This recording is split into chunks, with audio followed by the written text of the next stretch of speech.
students, this is Miss Tomorrow, and we're going to do some sketching of polynomial graphs given the factors. So the first thing is, what do some of these graphs look like? Well, we have cubic equations, which means x to the third power, and then here's a couple examples of cubic equations. If the number in front a is positive, it should look like the one on the left, and if a is negative, it'll look like the one on the right. So that's just to give you an idea of what the shape might look like. What other kinds of equations we have? We have quartic, which is x to the fourth power, and quintic, which is x to the fifth power. Okay, let's jump right in and do some examples. Now, in our examples, we are not going to use our calculator to do them. We are going to use them to check. So I'm going to take a look at the first example. And it says x to the fx equals x plus 1 times x minus 1 times x minus 2. So step one is we want to write the zeros. And 0 is another word for roots.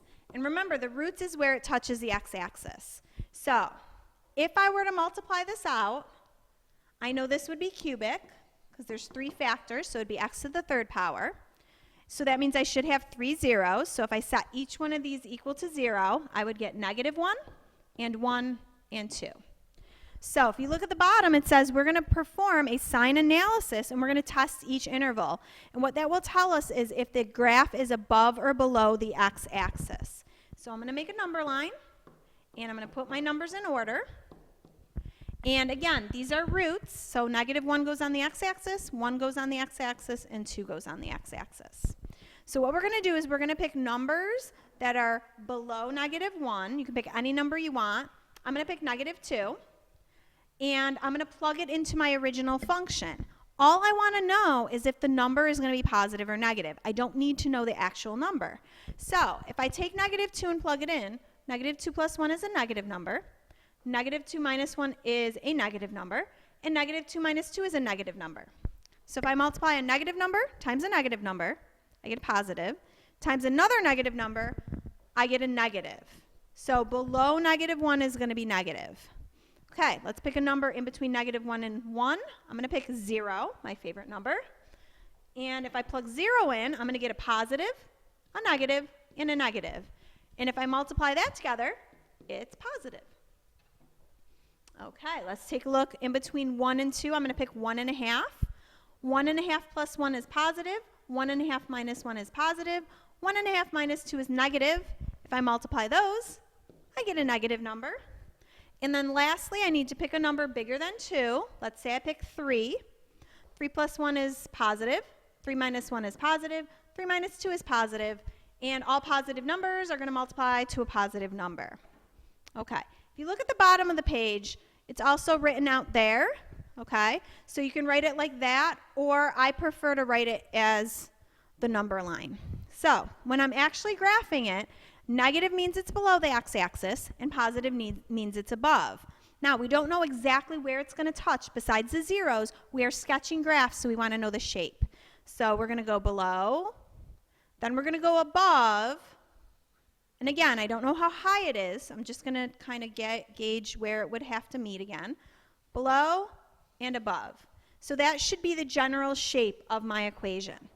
So take a minute. If you were to type that in, would it match the same shape? So you can take your calculator to check.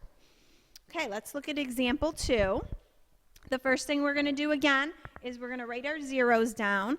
And when there's an x in front, I would set that equal to 0, and I would get 0. If I set the second one equal to 0, I get negative 2 and positive 1. So I'm going to make my number line. I'm going to put my numbers on here in order. Okay.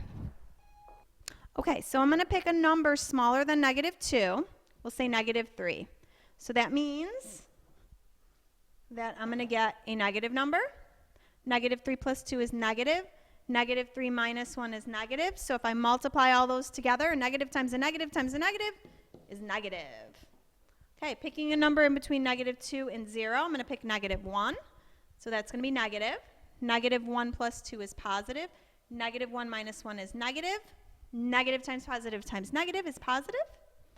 I'm going to pick a half, or 0.5, in between 0 and 1.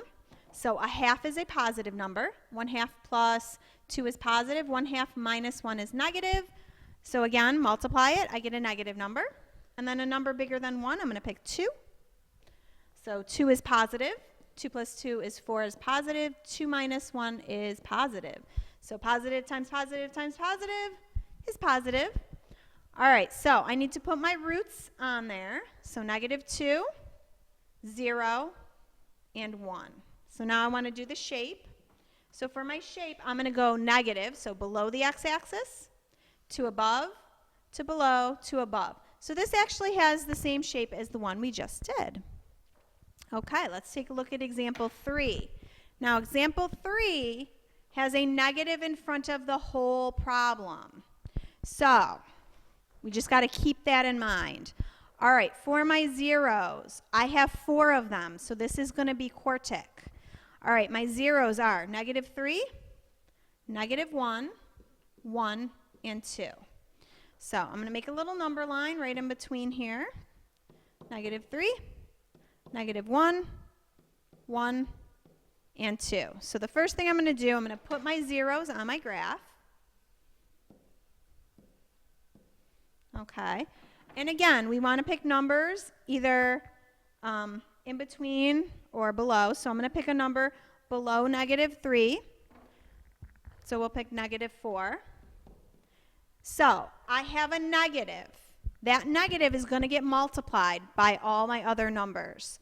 So negative 4 plus 3 is a negative number. Negative 4 plus 1 is negative. Negative 4 minus 1 is negative. Negative 4 minus 2 is negative.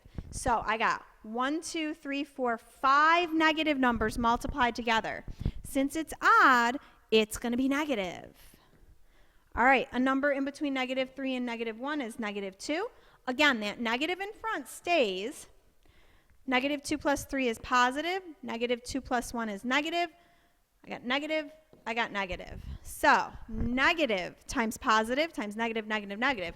I have 4 negatives. That's going to make it positive. Let's pick 0. 0 is my favorite. So if I plug 0 in, I get positive, positive, negative, negative. Again, 3 negatives make the whole thing negative. Let's pick a number in between 1 and 2. So I'm going to pick a half. So a half, that would be positive. That would be positive. Half minus 1 is negative, and a half minus 2 is negative. I have an odd number. So that's going to be, okay, I meant to put 1.5 there. So actually, 1.5 minus 1 is positive. There we go. Okay, so I have 2 negatives, so that's going to make that positive. And then a number bigger than 2 is 3. So again, we got the negative in front. 3 plus 3 is positive. 3 plus 1 is positive. 3 minus 1 is positive, and 3 minus 2 is positive.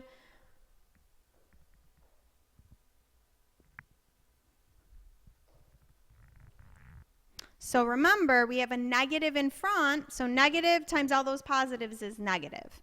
Okay, so we're going to start below the x-axis. Then we're going to go above, then below, then above, then below. So it kind of looks like a weird letter M. Okay, you guys are going to try question number 4. To know if you got the question right, you're going to graph it in your calculator to give it the shape. So try number 4. You're also going to try example number 5. Just a reminder, a squared means how many terms do you have? You're going to have 2 of them, so make sure you write that one twice. Okay, let's take a look at example 6. You can also look at example 6 before you try example 5. All right, we want our zeros, so we're going to have 1, 3, and 4.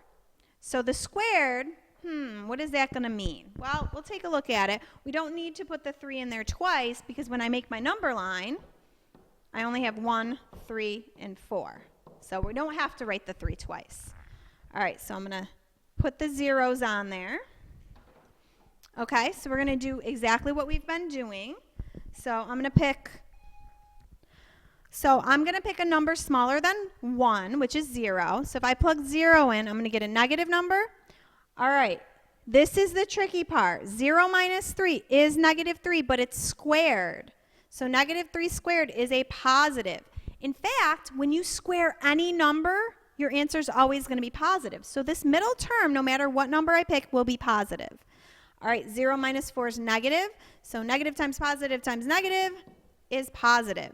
So I'm going to leave that middle term there because it's always going to be positive no matter what number I pick. All right, I'm going to pick the number 2. So if I pick 2, that's going to be positive, but that's going to be negative. So I'm going to get a negative. All right, I'm going to pick a number in between 3 and 4, so we'll go with 3.5. So 3.5 minus 1 is positive. 3.5 minus 4, though, is negative. So that's also going to be negative. This is interesting. All right, bigger number than 4. We're going to pick 5. 5 minus 1 is positive. 5 minus 4 is positive, so that's going to be positive. All right, let's take a look at this graph. We got positive before 1, so that's above the x-axis. Then we got negative, but then we got negative again. So we got to stay below the x-axis, and then we go above. So this one is going to look like a W. And again, you can always check your answers using your graphing calculator. Okay, you're going to take a look and try number 7. And I am going to do one more question with you, number 8. This is a cubic because it's cubed. I only have 1 0. My 0 is at 2. So when I do my number line, I'm going to put a 2 here. So 2 is my 0. All right, now all I got to do is pick a number smaller than 2. My favorite number is 0. So I'm going to pick 0. 0 minus 3 is negative 2. Negative 2 cubed is going to be a negative number. Now I need to pick a number bigger than 2. I'm going to pick 3. 3 minus 2 is 1. 1 cubed is a positive number. Now, this is going to look a little weird, okay? We know it's not going to be a straight line because the way it looks, I would go like this and then like that. But this is a cubic, and we know it's not linear. So it's not going to look like that. So I'm going to get rid of that. What's going to happen is it is going to be negative, but something funky happens at the 2. It kind of flattens out, and it makes kind of an S shape. So when you see a cubic, you're going to notice it flattens out. And that's why I'm having you guys check your answers in your calculator so you can see what the shape is exactly. So we got 2 more cubics on the bottom. Actually, we got a cubic and a quartic. You're going to try number 9 and number 10. And remember, you're going to check your homework, or check your answers in your calculators. That way you know that you correctly graph them. See you later.